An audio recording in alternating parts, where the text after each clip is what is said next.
I'm going to try to take a bit of a people approach to the topic today. You know, I've always believed that what the law is about is it's about people. It's not really about the law, it's about people. That's why we have the law. It's to serve the people, not the other way around. We shouldn't be here to serve the law. And, you know, through the years, a lot of people have asked me opinions on different things, and I'm going to try to, speak about the Blais case in the context of the identity of the Métis and the legal rights of the Métis. And,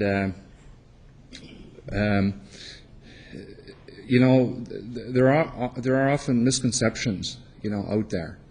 And I think it's important to know that the definition of Métis and the legal rights of the Métis will not be decided by an event, either like an event in 1982 or an event when the Pauli decision comes out or the Blais decision comes out.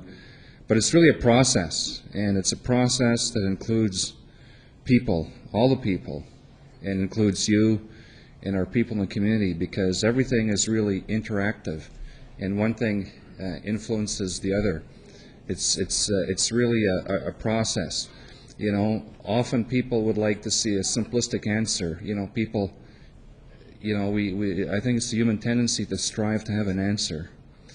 And I don't have any more of an answer for you on the legal definition of the Métis or what their rights are than any other speaker does. And we don't have that answer.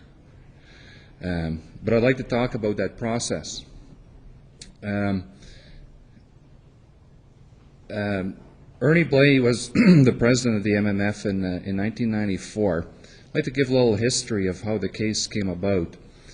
In Manitoba, I worked on the McPherson Christie case starting around 1989, 1990. In 1994, an appeal decision of the Court of Queen's Bench in Manitoba was given that decided that Henry Christie and Jack McPherson, as Métis, had Aboriginal rights to hunt moose, contrary to the Wildlife Act.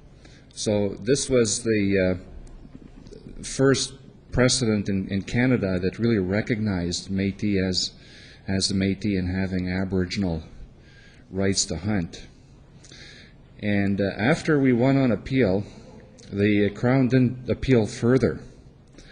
So it stayed a decision of the Court of Queen's Bench in Manitoba, which is binding law on all trial courts hearing Wildlife Act matters in Manitoba, but isn't binding on other provinces. So other provincial courts in other provinces are free to come to a different conclusion. Now, that case was decided on the basis of common law Aboriginal rights, or Section 35 Aboriginal rights, in a similar way to the Pauli case that Jean Taye spoke about.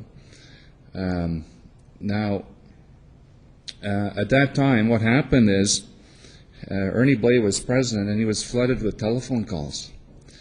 A lot of people, especially in the southern part of Manitoba, were saying, well, do I need a license? Can I go out and hunt?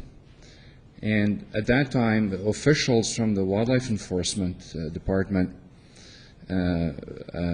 said that they took the position that the ruling applied only to northern areas in Manitoba and not the southern part, so they would enforce the Wildlife Act in the southern part of the province.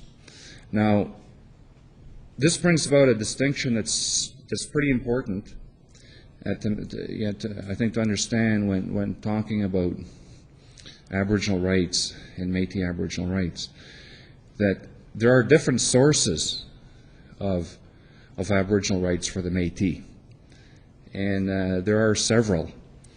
And I suppose, arguably the common one or the classic one is the one that Jean Taye and Larry spoke about, common law Aboriginal rights, the old classic test, which comes down from Calder and a series of cases, Vanderpeet and so on, dealt with in Pauli, basically deriving from historic occupation of the land and a practice that's integral to the culture, that's been practiced in continuity by the community and practiced today.